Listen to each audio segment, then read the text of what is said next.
Hi everyone, and welcome to the Lead Forensics webinar, How SF Media Achieved a 200% Uplift in Inquiries. I'm Dawn Upton and I'm your host today, and we're very fortunate to be joined by Pete Scully. Pete, can you tell us a bit about yourself and SF Media, please? Yeah, of course. I'm Pete Scully. I'm the marketing director at SF Media. We're a digital marketing agency based in Mansfield in Nottinghamshire. We specialize in a range of digital marketing services, including search engine optimization, paid search management through Google Ads or through Microsoft Ads, social media management, email marketing, and web design and development. Sounds great. Okay, so thank you. So before we just get started fully into the session, I just wanted to quickly mention that here at Lead Forensics, we have created a book called 101 Ways to Drive Revenue from Your B2B Website. Our essential guide to driving tangible value from your website has just dropped on Amazon for $79. But you can get your free copy when you take a free trial of Lead Forensics. So that will help you identify your anonymous B2B website visitors. So we're just going to flash a quick poll up on the screen now. Let me know if you'd like a free copy and a no obligation free trial of Lead Forensics. So the most underutilized asset in B2B business is your website. The book covers everything from lead generation to conversion, driving traffic and engagement and retargeting. There are really clear step-by-step guides on how to do everything. And to get your copy, you just need to sign up for a demo via the poll that's live on the screen now. And I will take that down now. Thank you. So Pete, back over to you. I know you have a great case study on how you drove a 200% increase in inquiries for one of your clients, and we'll get to that shortly. But I think to start with, it would be great if you could share your perspective on the current state of B2B marketing and what trends or challenges you're noticing. Yeah, of course. I think one of the biggest trends, but I guess a challenge can be a trend as well for a lot of businesses, is a couple of things really. So I think one of the main things we're seeing is still the fallout from the update to the cookie policy that rolled out in April last year. So for those not aware, Google changed a lot of its laws around cookie consent, pushing to this kind of new consent mode version 2, and what it meant was websites that didn't adopt one of the pre-preferred cookie banners or cookie kind of third-party providers that's on kind of Google's list saw a massive drop-off in data. And so we obviously implemented it on our client sites, but what we're seeing as we're engaging with new B2B clients, a lot of them, there's big holes in the data. It's quite sort of patchy, if it hasn't been implemented correctly. So we're seeing a lot of businesses struggle with accurate data, and obviously, as marketers, we need this accurate data to make informed decisions, data-driven decisions on what's the best course of action for any type of campaign, and so we're seeing a lot of websites being affected by that. I think there's another point which kind of, I guess, leads into it, which I think we're seeing a lot of B2B clients at the moment starting to kind of tighten the purse strings a little bit. I think maybe some economic pressures. I think the big change to national insurance payments that's coming this year has made businesses cautious in terms of spending, and I think again what that means as marketers is we have to make sure that every penny counts, and that goes in line with the data. So you need to make sure that the data is accurate, so that you can really justify ROI and like I say, make those informed data-driven decisions. Yeah, that's great. Thank you for that insight.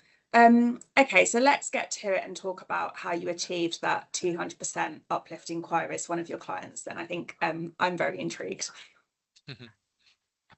Sure. So this client in question, they were fairly new to us, and they were fairly new to paid search advertising. They had a business that was long established, for over 40 years, and so this was kind of like an offshoot of that, and it's in the travel industry.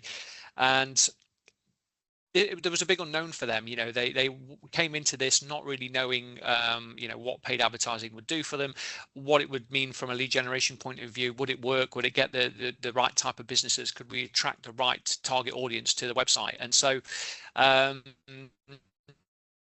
they approached it with caution, and that runs any form of marketing, but in particular paid search. Those early results are key to driving confidence, not just in us as an agency, but confidence in the strategy that we've put forward.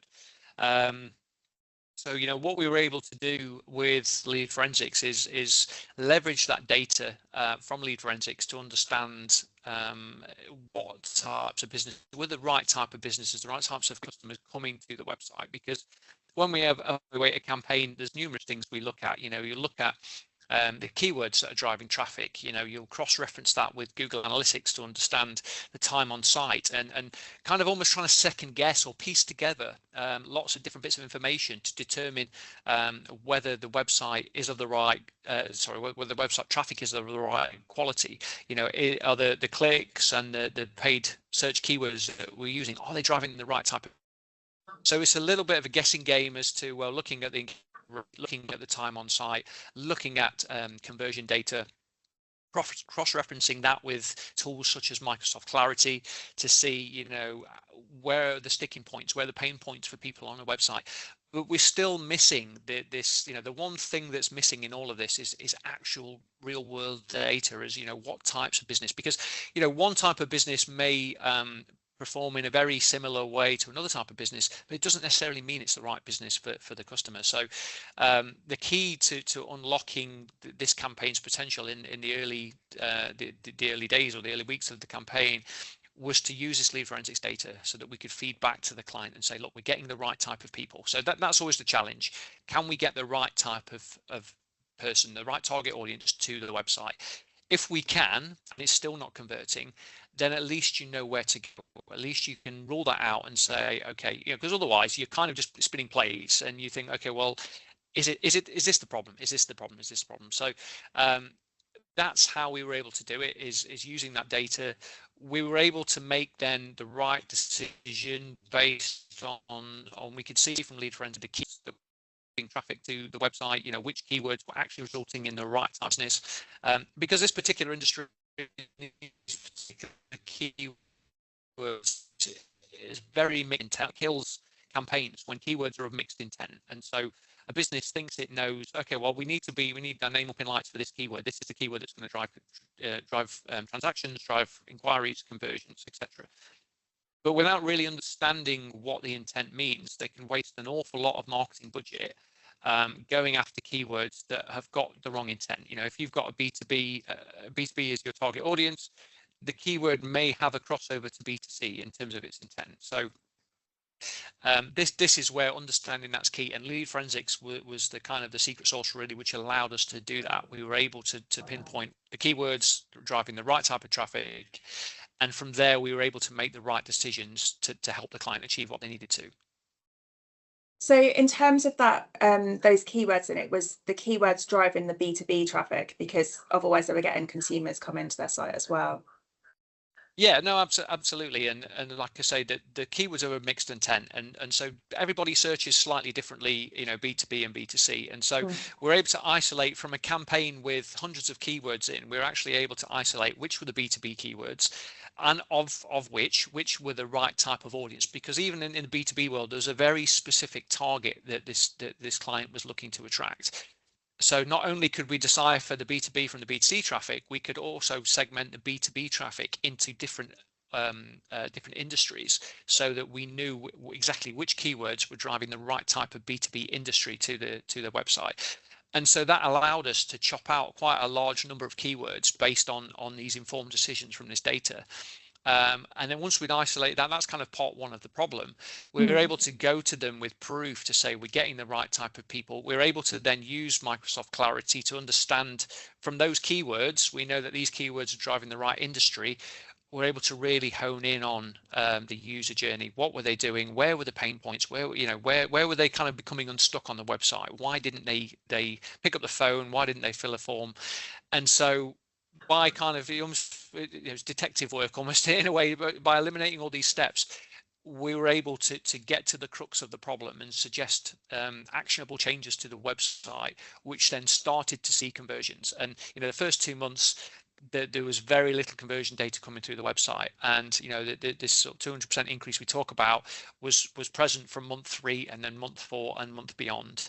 To the point where the client was really satisfied with what we were doing, and this initial maybe 3 or 4 months trial period has been extended indefinitely, because now they have the confidence that we can get them the right type of results.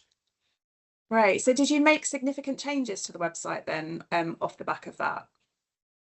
Yeah, no, absolutely. And we did make significant changes, but again, it was data driven decisions. It wasn't guesswork, because like I said, we could isolate exactly which keywords were bringing in the right industry.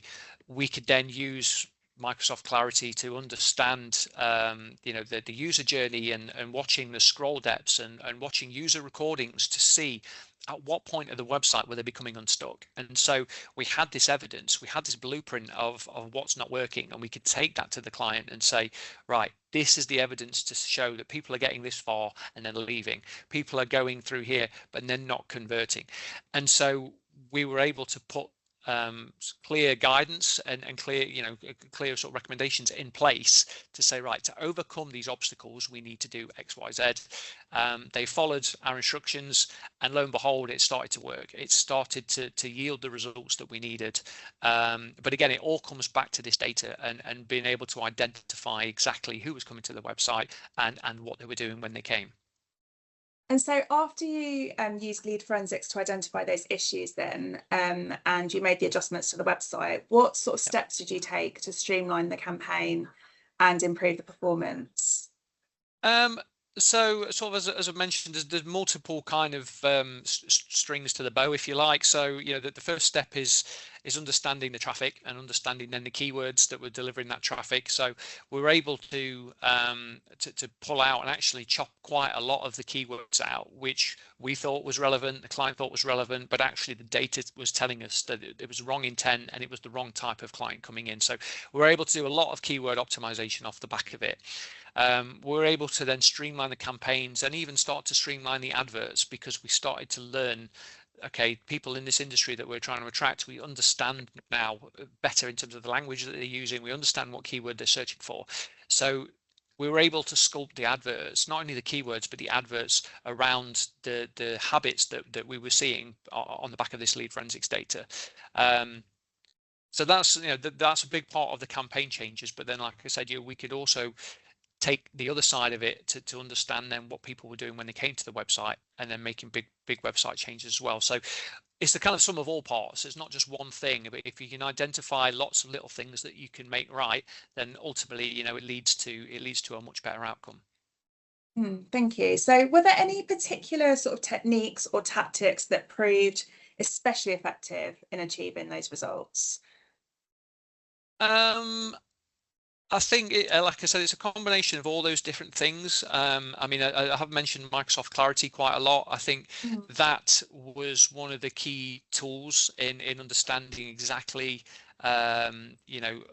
what people were doing when they would come to the website. Like I say, it's trying to eliminate where you can the guesswork, and starting to kind of make more data-driven but more evidence-based decisions.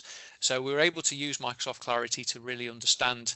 We could physically watch somebody's recording. You could see the journey. You could almost see the cogs turning in their heads as they were browsing through the website. So you can start to understand. You can start to get into their mindset of when they're searching for something. Where do they go? What do they do? Where does their mouse dwell? Where do they? How far do they scroll down? So that, in terms of, I won't really call it as a technique, but it was one of the key tools in helping us understand, okay, these are the pain points, these are the things, the barriers that we need to eliminate in order for this to be successful. Right. And then sort of looking beyond paid search then, how else can data and tools like lead forensics help B2B marketers succeed? So yeah, beyond paid search, I think it helps all the different marketing channels. One example is, we have a number of clients that are clients of Lead Forensics. And so even the ones that aren't paid search clients, the ones that are SEO driven, again, we can use cross-reference data with various tools like Google Search Console to identify, okay, well, there's lots of traffic coming to this landing page. This landing page then, the traffic that comes to this page is from this set of keywords. What we can do then is understand from these set of keywords, cross-reference that back to Lead Forensics and see, okay, well, we can't see the keywords organically in Lead Forensics like we can from a paid search point of view, but we can fill in the blanks. We can see which pages from an organic point of view are the most popular. Then we can see, using different tools, which keywords relate to those pages.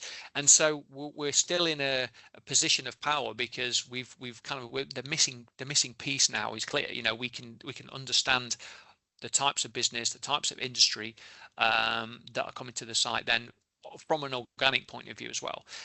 You know, it has benefit from an email marketing point of view as well. You know, you can, if you're driving campaigns where you're pushing out email newsletters or you know, mail shots, and you're using that to try and drive people to your website, yes, you know, a lot of the mail tools will give you data, but again, Lead Forensics can give you additional data that you won't necessarily get. And so if the email gets forwarded on, if it, you know, if it's circulated, it's that kind of information then where you can really drive down into, okay, well, you know, what all the types of businesses, what all the types of industries are looking at my site. It may uncover some really good information in terms of sectors that you never even thought to target based on their behavior on your website.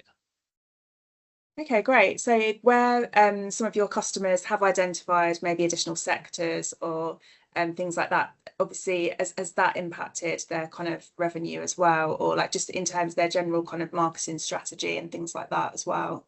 Yeah, no, absolutely. It helps to expand their marketing strategy because, you know, they traditionally, a lot of businesses will have their ideal avatar of a customer or a client, you know, that they're going for. But the world is ever changing and industry's changing all the time. And so, you know, I've known businesses that start off in one sector and actually within a couple of years have completely pivoted to a different sector. So it's always trying to spot those trends and those opportunities ahead of time. And, you know, I sort of go back to what I said at the beginning, you know, the data is key. You know, the insights, the more you can learn from your site and who's on your site and what it's doing, you know, you're in a position of power then to make strategic decisions. And it could be that you're seeing trends of different industries showing an interest in your product or service, and so that actually may force a pivot sooner than you would have done naturally, you know. And if all your competitors are in the same space and there's now a trend shift, if you can get there first, if you can identify it before they can, then again, you know, it puts you in a really good position. So no, it can absolutely help with the marketing strategy. Great, thank you. So before we kind of move on to the final sort of key tips and takeaways from today's session, I'm just going to flash a poll up on the screen. So let us know if you'd like a free trial of Lead Forensics. So just to kind of reiterate, our platform can help you unlock the potential of your website traffic by discovering the businesses that visit your site and accessing relevant contact details, getting insights into visitor behaviour, and really maximising your ROI from marketing activity. So I'm just going to leave that up for a few more seconds, just make sure you let us know if you'd like to learn more. So, you know, like we've just been talking about, you know, you're already investing in driving traffic to your website. So Lead Forensics helps you capitalise on that investment, and there's no commitment. So just a free opportunity to see how our tool can boost your lead generation. So I'm just going to take that poll down now. So Pete, back to you then. What is the sort of one piece of advice that you'd give attendees to take away from today? Like, what would that be? Well, there's probably a common theme in all the things that I've talked about, and it's a bit of a cliche, but knowledge is power. And I honestly think that, you know, that the data that you can leverage, and it could be data from multiple sources, but I think really, you know, the data that you can draw from your site, from your marketing campaigns, from your activities, whether it's online or offline, is key. You know, it puts you in a position of power then to make these strategic decisions, and it will help inform and improve your marketing going forward. Otherwise, you know, you're in the dark. And they say that, you know, if you market to everyone, you market to no one. So it's really understanding your ideal avatar, but also then, if you're going down a route of doing a particular type of marketing, it's having the knowledge of what's it actually doing for me, what's working, what's not. That can help drive future successes.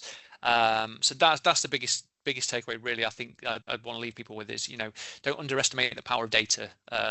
Knowledge is power, for sure. Yeah, and I think one of the great benefits of lead forensics and software like that is that it doesn't just influence one traffic source or one sort of type of campaign that you're working on. You can use it across your entire marketing strategy because we're all driving traffic to our website, and every campaign, every piece of activity, it's all driving traffic to that same place. So it can really influence across the entire strategy, not just one or two campaigns or sources. So yes, that's really key, I think. I was going to say, I Um think it influences the sales team as well. So where I've seen it yeah, used, we use from a marketing agency point of view, we rely on this data to help us with our marketing campaigns. But then we have a number of clients that use it from a strategic sales point of view as well. So, why waste time cold calling? Why waste time trying to work data lists and things like that when, there's nothing more powerful than the data of people that have been to your website, and so it's influenced and changed a lot of not just marketing but sales strategies as well, because you've got a ready-made list of lukewarm leads there that you can work through. And so yeah, it can influence, but the two areas of the business that generate money in marketing and sales, this kind of data can influence both sides. yeah, absolutely. No, thank you. So I think we'll wrap up there. So thank you so much for your time, Pete. I really No, thank you for appreciate having that. me. And thank you to all the attendees. We'll send the recording over to you. And if you have voted on the poll, obviously we'll follow up with you on that as well. So thanks again and see you all soon. Yes, thank you.